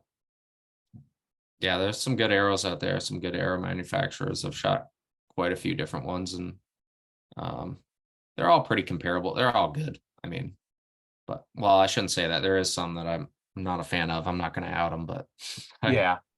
yeah, but Yeah. Back then, I sold the gold tips and a PSE shafts is what I had. yep. I Gold tips are stocked the great. shafts. I didn't stock fletched arrows because I had all the different color veins and different color feathers, and different sizes. And you come in Mhm. and you pick your color. What's your color scheme you want? You want green, chartreuse and pink. You got chartreuse and pink. If Right. you wanted all black, you get all black. All Yeah. red or whatever. Pick your colors. That was the advantage. Coming into my store instead of somebody else's. You got to pick your arrows, what color you want for them, and how long. We custom cut them out because I'll come full length, and we Mhm. glue the inserts in, and go from there. And it was just, everybody come in and want different colors, and I had all the colors. Yeah. Yeah. I'm pretty much got almost all my veins are gone. I just find one strip of some I had together, but I don't have any 5-inch feathers anymore because there was a traditional group that they use 5-inch on their wood arrows, and so I got rid of those. I didn't use 5-inch. I used 4, but I kept only 4-inch feathers, and so I got lots of different colors, and barred feathers, shield cut, parabolic Yeah. cut. And I even, that's one of my sons. It's two yellow and a black barred feather. Yeah. This happens to be a gold tip. It looks like a wooden shaft. It's their traditional, what does it say? Traditional. And Yeah. it looks like a wood, but it's a carbon. And I just need refletching because fletching's starting to come off a little bit. But this little band on here, I would put the band on here, fluorescent white tape, Yeah. wrap, and those show up real good with a flashlight in the middle of the night. You can see Yes. them laying underneath trees. Better Yes. than the Luminox, because the Luminox, if you catch something and it throws the Luminox out, you don't get to see your shaft anyway. Yeah, Um, exactly. No batteries. Although Yeah. I do have some Luminox, they're really good knocks to use because they do light up real well. But that's how I do a lot of mine. I have it wrapped with this fluorescent wrap on here, and they're normally they're twice as long as that. I cut them in half because I don't need all that, and I Yeah. wanted to move it down below the fletching so that I can fletch. I can cut this off and refletch. I don't have to worry about messing the wrap up. Yeah. Because if I cut Yep. this off and the wrap is here, I'm cutting through the wrap, and now I have to put the fletching right back on the exact same spot, and that ain't happening because I have probably about 14 different jigs that I could use. Mhm. I have 8 Bitzenbergers, left over from the store, and I've got like a half a dozen the BPEs, the little plastic ones. Mhm. So getting them set the same, yeah, no, that ain't gonna happen. You Right. get them close, Yeah. but that's why I shoot them all and see how they're turning out. Sometimes you'll get an arrow that will shoot great with field tip, but will not shoot a broadhead. There's nothing you do to get them lined. Oh, I know. Yeah, there's something like that. Yep. Yeah, don't know what it is, and it's like, okay, it shoots field tips just fine. Put the field tip on. That is a target arrow. That's not a hunting arrow. And then I go through and I try and get so I can at 20 yards, I can hit the X ring with my broadheads. Yeah. That's I tune them up so I can do that. And there's ways you can do that. Right. Yeah. Bear shaft tuning. There's so many different ways to tune. It's nuts, but for sure. Yeah. And I don't know if they still have them, but I had something called a U-bar. You'd put that on a rubber O-ring, Hmm. and you put that on your broadhead and then rubber O-ring, and then you could tighten it down and loosen it up, because as you take your on mine anyway, you take and line up the fletching. So you lay it down on the table, and you line Hmm. your broadhead up to be right there the same way. So they're lined up even with the broadhead. And then you'd start there. And then you could take and you could tweak it a little bit tighter, a little bit looser, and you could actually direct where that broadhead is hitting. And so I'd adjust it until I could get in that X ring. And now that's tuned, and I'd put a little mark on it. So I knew when it's always lined up, it had to be in this position, because you could easily put them in a quiver, take them out, and turn slightly. Because Yeah. it's not locked down tight. There's a little rubbering, to keep them Right. down. So I'd put a little white mark on it. So I could always look, yep, those line up, we're good to go. And yeah, it's I had some 7,000 straightness PSE arrows. They come out what they call their hunter shaft, Oh my God. which is basically the rejects from their 3, 1, 3, and 6,000s. Right. But they're still close enough, 6, 7, most not really a whole lot of difference. So I got those in, and so I'm going to try them. So I ordered some shafts in, and I set them up, and I'm shooting. And normally I could keep my broadheads in the X ring, but those, the best I could do is keep them in the white. Oh wow. That's the best I could do with those arrows, to keep them in that was the difference between 1 and 7. And so when I wanted to start replacing some of them, I discovered, PSE goes 1, 2, 3, and 4 for spine straightness. Hmm. And the higher the number, the stiffer the spine. For a lot of them go the reverse direction. Yeah. Well, they sent them in 400 spine, which was heavier arrows. So now when I'm trying to match my Comp Pros up to them, they're way light. I was like, what's going on? I discovered that. It's like, so now that I'm putting weight tubes in my hunting arrows to bring the weight up the same, because I want to go to my bow and resight all the pins. Oh, that's interesting. So they actually did it backwards than most Yeah. arrow manufacturers. Okay. Yeah. Huh. Yeah, That's interesting. they do by stiffness. The higher the number, the stiffer the spine. Where the other ones are going by deflection. I think how much is deflecting. Hmm, A 100 spine is less deflection than a 200 spine, which is more deflection. right. And those, I forget the distances. You weigh a certain amount of weight and over a certain distance, and then how much it moves is the spine stiffness. And I've never heard about spines testing them because I don't generally buy bulk unknown spine wood arrows that I'd have to spine test. Yeah. But, Hmm. but you could easily, you know, look it up for how to do it. Maybe someday I'll figure it out and do a little class on it. Yeah. There's just so much stuff that we could do on these. It just just endless amount of stuff that we can do with our bows. Oh yeah, it's it's crazy the amount of tuning that I do to my target bows are it's you would be like, why are you doing that? But it works out. And to be perfectly honest, my bow that shoots I have two target bows, and one, if I shot it through paper right now and showed you what it looked like through paper, you would be like, I don't want to shoot that. And it shoots awesome. But it's just the way that I have it tuned. It doesn't, there's certain like there's some pro archers out there that will, tell you, like Paige Pierce she put out like a 15-minute video about tuning, and that paper can kind of lie to you at, in the beginning stages of the tuning. It's more less like just a guide, but I bear shaft tune, I walk back tune, um, I adjust the first, second, and third axis. I mean, I knock tune. There's so many, so many different things, and that's just for target. But for hunting, I try not to do. I try to just use mechanical broadheads. Otherwise, it can become, as you know, a lot harder to tune with like a muzzy. And I shot deer with muzzies or G5s or whatever, but it's just easier for me to just throw a mechanical on there, and I don't have to worry about that whole broadhead tuning portion. So Yeah, that it does affect it a little bit, even a mechanical. yeah. But at the distance we're normally hunting, Yeah. you're not going to notice a difference. So No. you can pretty much go with whatever you want. And um, Yeah. as the bows get faster and faster, those fixed blades are getting harder and harder to control. Yeah. Yeah. Mine, my bow that I hunt with is rated at 320 feet per second, but I think I'm probably getting about 280. Yeah. Just because I have string dampeners on it, I have a peep, I have a kisser button, I have a loop on there. I've put string dampeners on all the cables, Right. for quiet.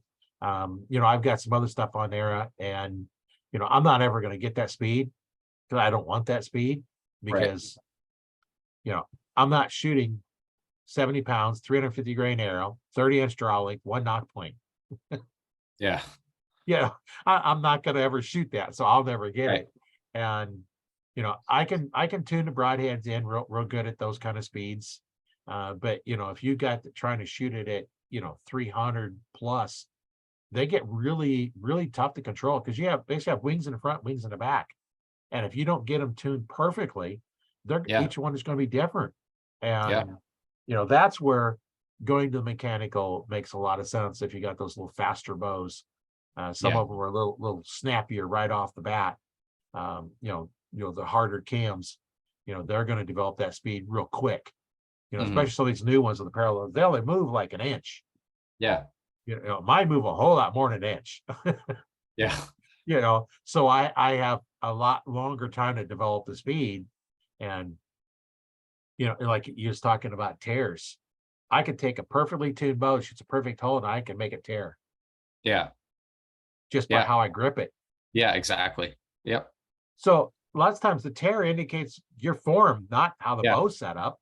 Yeah. There's So set your bow up right. Don't worry about the paper. Yeah, there's a lot of guys. There's a guy down the road from me that's been shooting forever, and I think he's 80 years old now, and he's a Matthews dealer, and he doesn't paper tune any of the bows that he ships out of there. When you go in Wow. and buy a bow, he doesn't paper tune at all. He doesn't believe in it, and he's killed Boone and Crockett deer and won piles of competitions back in the day. So it can be it can be a useful tool, but it can also be kind of irrelevant at the same time. And but I was gonna say, you were talking about the speed thing there. Um, I've all the I don't want to say all, almost every deer, including I've shot two bear. Almost every deer that I've shot was 60-pound bow, and I had a pass through on everything. I've had one or two that I didn't have a pass through on, and that's 60 pounds, and that arrow is probably traveling around the 280 feet per second. So I Yeah. know a lot of people that I want 75 pounds and I want to shoot 320 feet per second. I can't sit here and say that that's a bad idea or a good idea, but for me, I mean, the proof's in the pudding, really. I Right. have two bucks on this wall in the room that I'm sitting in, and I had a pass through on both of them, and it was at 58.5 pounds. So, you know, with a 400 grain arrow. So it's not going that fast, that's, and I don't know, part of that could be the angle that I was shooting at or where the arrow entered and exit and whatever. But I've never put a lot of emphasis on the speed, and even in target archery, especially IBO, where speed is king. You want within reason. Some classes have a speed limit, like the semi-pro and pro class, but the classes below that, they don't have a speed limit, and you could shoot 400 feet per second if you could get your bow to that speed without making it blow up. But I have noticed in the testing that I've done that my bow shoots better between 277 and like 290 feet per second. And like some people will say, well, my bow shoots perfect at 304 feet per second. And yeah, it probably does. But there is a point where it becomes a little too critical and less accurate, and definitely less forgiving the faster it gets, because I've shot 319 feet per second with my hunting bow, just playing around, and the forgivingness was not there. The arrows were not as accurate as they would be when I'm shooting 280. So Well, and the faster the bow, the more it magnifies your mistakes in your form. absolutely, So if absolutely, you have a little variation in your form, it's going to be a bigger variation in where your arrows go. yep, So you gotta be careful what you're looking for. And yeah, yeah, I know my first deer, I was 20 feet up in a tree. The trail mhm, was 40 yards away. I was shooting 52 pounds with a 2117 full length arrow, 145 grain Muzzy broadhead on it. yeah, I shot that deer, turned around, and I think all but the fletching through that deer at wow, 52 pounds. yeah, Yeah, that that's was a that dead was a deer. long shot, Yeah, and it didn't go very far, and it piled up, but I yeah, almost got a pass through at 52 pounds from 40 yards away with a big heavy arrow. yeah, yeah. That's it. You don't need a ton to really go through an animal like people think, but I don't know. I'm sure there's a lot of people that would argue that, but I do what works for me, and that 60-pound range works really good for killing animals. I know that. And shooting Yeah, target too. I mean, most of the stuff that I shoot for target is well, my indoor bow is 58 and a half. And then my 3D bow is 65. So just a little bit extra holding weight without having to twist and manipulate the cables to get a different feel. But yeah. I know. Uh, I was I worked up to 70 pounds, and I was shooting 70 pounds, and yeah, when I drop it down to 60, I didn't shoot as well. I yeah, shot better at the 70 because there was was more holding weight, so I could actually pull into my form easier. A bit lighter, I didn't have that force. I had to force back into my form, and I yeah, actually shot better at 70. when I'd shoot 300 rounds, I'd still shoot 70 pounds because I shot the same bow. That Yeah. time I only had one bow. But Yeah. I'd find that towards the end, I'm getting better and better as I'm shooting. I'm getting tireder, but I'm getting better and better as I'm Yeah. shooting. It's like you would think you're getting tired, you're getting worse, but no, I was actually getting, my scores seem to be higher in the second half than the first half. Yeah. A lot of people will shoot better with more holding weight. Some people don't, but I know I like a little bit more holding weight in competition for sure. It helps me. So, if I'm practicing at home, I don't want to hold all that weight. I know that because Yeah. I can make the bow do whatever I want when I'm here, but in competition I do like a little bit more holding weight. So Kind of force you to lock into that form a little bit more, a little bit harder into the form. yeah, yeah, for sure. And making you pull through the shot instead of, Yeah. lazy. But Yeah. You quit being lazy, right?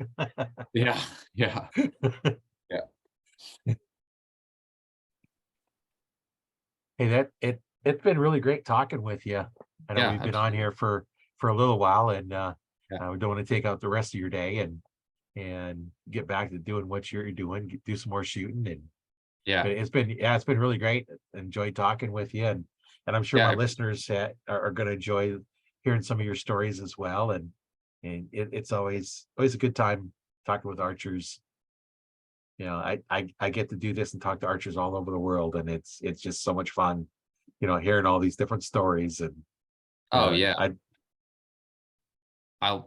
I love this. I love archery. I love the everything about it. I love going to all these competitions and competing, and I pour my heart and soul into it to do well, and and I've done pretty well doing it the past couple of years. But it's a lot of hard work. There's a lot of, I talk to so many people trying to get information and try to make myself a better shooter. And it's like constant learning game. You're constantly talking to somebody and something new.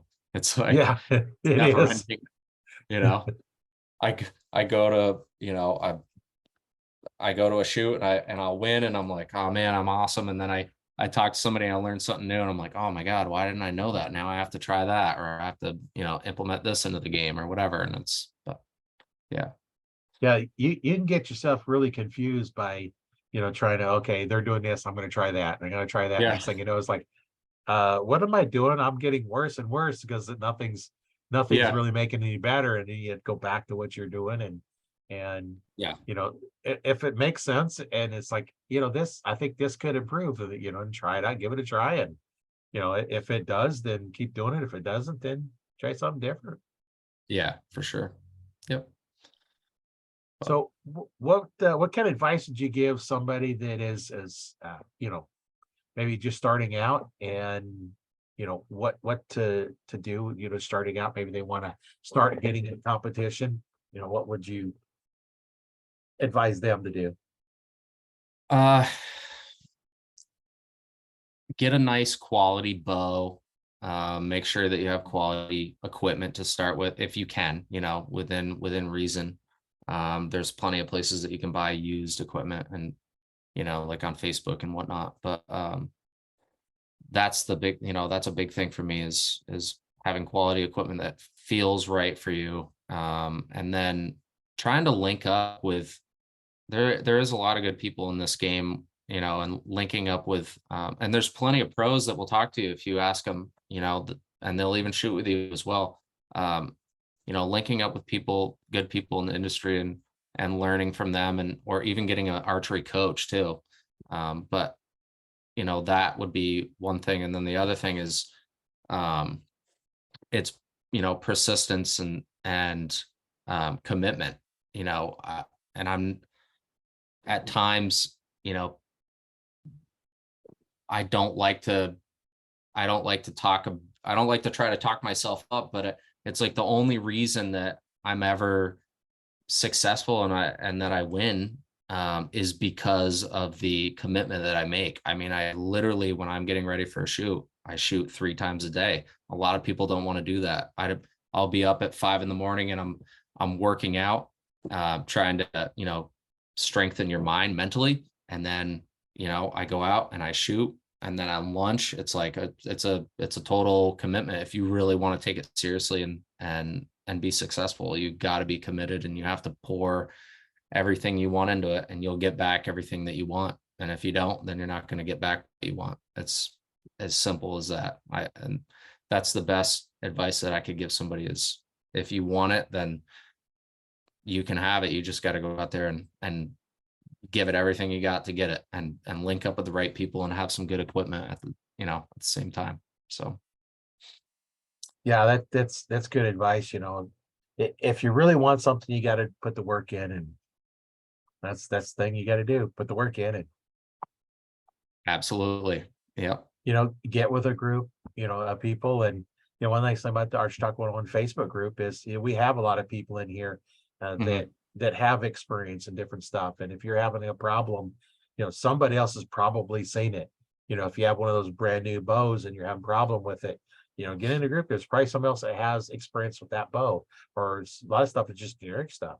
So get in a group like that, or join your local archery club. Yeah. Or, you know, I go to some of the shoots and talk to the guys and the ladies there. There's, you know, it's not just guys. There's a lot of ladies that are really good shots.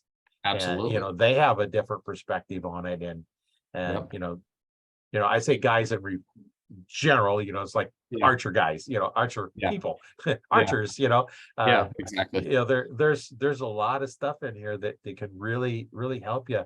And I know, like here in Nebraska, we have our Game and Parks has range that you can go to, and they actually have people that's teaching archery. And you know, just get with your, you know, whatever your Game and Parks or your DNR or whatever you have, find out what programs they have.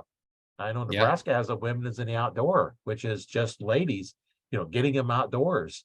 And there's other events going on too. There's stuff for kids. There's all kinds of stuff. You know, there, if you want to get involved in a sport that is been around for over 60,000 years, that's not going anywhere anytime soon. Right. There's all kinds of aspects from the longbow, shooting longbows, to recurves, to Olympic bows. You know, there's different ones in there. They can shoot in the compounds, crossbows. You know, that's all archery. You know, I say many times that my definition of archery is a stick with a string flinging another stick. Yeah. So if that fits in that category, then it's archery. Yeah. You know, there's no wrong archery weapon for you. I interviewed one of the guys that does the horseback archery. Yeah. And you know, that's interesting. Riding a horse, controlling it with your knees, shooting bows at full gallop at targets. Yeah. That's crazy. That is a challenge in itself. Yes, for sure. Yeah. Yeah, and they hold them differently. They, instead of being a right-hander, instead of being on the left side of the bow, it's on the right side of the bow. Yeah. And they're using like a thumb release, because as they're drawn back, it pulls it onto the bow, where a right-hander is going to pull it off the bow. Yeah. Yep. You know, as you draw back. And that's why they teach a lot of kids, put your 3 fingers below, because what you do is you pinch the arrow, and as you make a fist pulling it back, it pulls the arrow off. Well, if you do that on the other side, it stays on, so they don't have to worry about keeping the arrow. Just their process of drawing forces it into their hand and onto the bow. I believe that's where you flick the thumb to activate it, right? Is because you're pulling the shaft against the side of the riser. Yeah, there's a little thumb release that has basically a little hook on your thumb that you're pulling back with. And then I'm not sure exactly. I've seen them. I haven't ever had a chance to use one yet. Yeah. But they're a little bit different, because they fasten on your thumb somehow, and that's how you're doing it. And, that's an interesting way to do archery, but I guess there's so many different ways. But and then you see the Japanese style bows that are really long, and they actually draw way back. Yeah. You know, it's back past their head. It's like, okay, don't get too close, take your ear off. But the way they do it is clear back there. And then you have some of these bows that look like a C that's almost closed. But when you draw it back, it goes the other, you know, reverse back direction. Yeah. And there's just so many different styles of bows, and they each have their own way of shooting and their own following, and you know, just find a bow, just get an old stick, tie a string on it, and Yeah. there you go. There's your bow. The Yeah. only thing to remember is do not dry fire. Right. Yep. Don't dry fire a bow. Yeah. That can be bad. And if there's anybody listening, don't want to dry fire, that's pulling loading your arrow up or your bow up with no arrow and let go of the string. That is not going to be good on anything, especially crossbows. Yeah. You will blow up a crossbow if you dry fire a crossbow. Absolutely. Yeah. There's so much force in those, and you can get by with it once in a while on a compound. Some bows, some bow manufacturers, you do not dry fire them at all. No. And I know I had people come in and their bow is, it's obviously something that happens to come off the string. Not some dry fire will do that. Also drawing back with your fingers and letting down when you're gripping your bow, and when you make a grip, it actually torques the bow to the side, and you let down and you actually derail it and letting down because it doesn't follow the cams. It just slides off. And I've had some come in where the axle is bent. Yeah. The axle is a hardened steel pin that sticks in there. How do you bend a hardened steel pin on a bow? Dry fire. Yeah. Dry fire is the only way to bend them. If you're not going to bend, no other way to bend them. Yeah. Is you got to dry fire. And people come in and I'll ask, would you dry fire it? Because there's obviously problems. Oh no, I didn't dry fire it. Like, so I tell them, it's like, okay, if it was dry fired and there's a defect in the limb and I don't find it, it could blow up on you and have pieces come flying back at you. Yeah. Like, okay, yeah, I dry fired it. Okay, now then I go through and do the extra check to make sure that there's no cracks, and you put alcohol on the limbs and run a cotton ball on it, and if it catches, you can see, you can say, okay, there's a defect in this limb, we need to get a new limb. But if you don't do that, it'll break. And when they figure out, it's like, okay, I don't want to admit I dry fired. Yeah. Yeah. Because no, it wasn't dry fired. How did the string come off? Yeah, I just shot it. No, you shot it with no arrow. Yeah. Yeah. Or you let down, no, it come off when I was letting down. And it's like, okay, you were gripping the bow. Yep, that's why it come off. Then you can help them through some of the problems with that. But yeah, that can definitely happen. There's certain manufacturers that it can happen with a lot easier than others, but with with that the whole torquing part of it. But yeah, I've seen that a lot. I've even been in a shop and somebody brought in their bow and they brought it in the case, and they said, "Oh, my bow, the string came off. I don't know what happened. I didn't even use it." And they like open up the case, and I'm like, "Yeah, you're the 30,000th person that has had their bow blow up in their case. Yeah, randomly. No, it's because you dry fired it." But, I actually had one guy come in one time. And it says, is it normal for your strings to break, in the case over the summertime? Yeah. Open up the case, there's a broadhead exposed in the lid. Like, yeah, every time you put a broadhead in it and close the case, yeah, it's going to touch the string. You touch the string with a broadhead, it's razor sharp, and it's going to snap that string. Yeah. Like, okay, well, I guess you're buying new strings. Yeah, for sure. Yeah. Yep. Now, in my hunting bow, I have my broadheads in my case, but they're in the quiver. Yeah. I stick them in there. I don't worry about the strings breaking because the broadheads are all covered. Yeah. Yeah. Same with mine. They're all in the quiver. So yeah. Yeah. Well, it's been great talking with you. I think we'll let you go, and so we can get off going doing other things. So I know we could talk about this for quite a while, but I'm sure we both have other things to do today. Absolutely. So yeah, stay tuned for the next one. We have another interview coming up. That is not even in the United States. So stay tuned. We'll get together again in a few more days, and we'll talk to another archer and have a lot of fun talking with them. So my name is Rory Canterbury, and I've been your host today on Archer Talk 101 with our special guest, Caleb Tucker, and we will see everybody on the next one.